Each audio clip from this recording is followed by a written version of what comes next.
Greetings from Bwindi, Upper Sardine Lake. It's got a dramatic backdrop of the Sierra Buttes.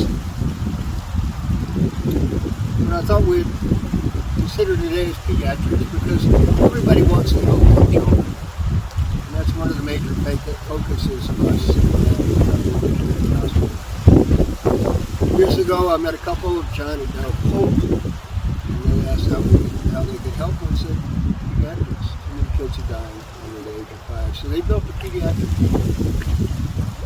So now we can provide curative care for malnutrition and infectious diseases, including malaria. Malaria is a devastating disease in sub-Saharan Africa. 650,000 kids die every year from malaria. It was preventable.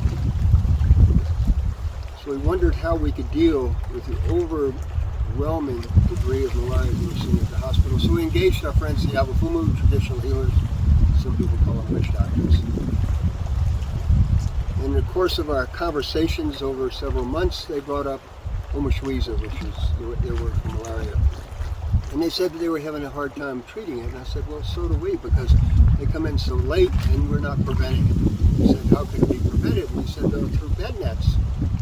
We showed them what a bed net was. They said, that will never prevent malaria. I said, why not? They said, because malaria is caused by stan, which is a demon. Whoa, that's strange. Why do you think that? And they said, because in kids under age 5, when they get malaria, it can go to the brain and they seize. And for the omufumu, that's considered demon possession. So we said, no demons involved. Come down to the hospital.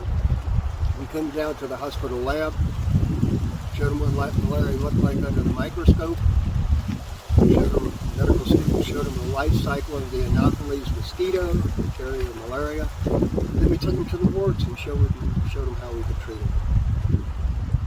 And we said, we have a supply of bed nets, so we'd like to give them away. And they said, you should not. We said, why? We said, because they will not appreciate it. I said, whoa, they need to contribute something. A basket or a bow or something like that. I thought, well, that's got to be unconscionable to charge the ultra poor for a preventive disease that's killing their kids under age 5. Well, we followed the lead of the omufumu, and sure enough, we started distributing 1,000 bed nets a month and then ramped up from there. When we'd reached about 30 to 35,000 bed nets, I noticed the malaria rates dropping and our death rates dropping. Previously, we were losing 1 or 2 kids every week from malaria. Now we go 6 to 9 months without a child dying of malaria. It's the gift of working together. Also in the back of our pediatric ward is a malnutrition unit. Sadly, too many of our kids are still dying of malnutrition. We do have programs of teaching about agriculture and healthy food consumption, but still it's a problem. So when tourists come, and I take them on a tour of the hospital, I show them surgery and maternity and the waiting mother's hospital and other aspects of our hospital. And the last part is pediatric ward. And if they walk into the pediatric ward, usually the small kid will grab their hand and want to introduce them to their friends, the tourists to their friends. And the last stop is the malnutrition ward at the back of the hospital. And I'll pull a little child that's suffering from marasmus, a disease of calorie malnutrition.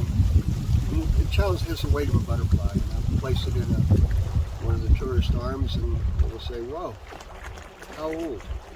Usually saying that through tears. I said, I don't know. I don't have any birth records for that child, but it's probably 3 or 4 years old. And they will say, universally, this should not be allowed to happen. Thankfully, with you all working in collaboration, we will prevent that from happening in the future. God bless. Thanks for joining me in this chilly dip across the lake.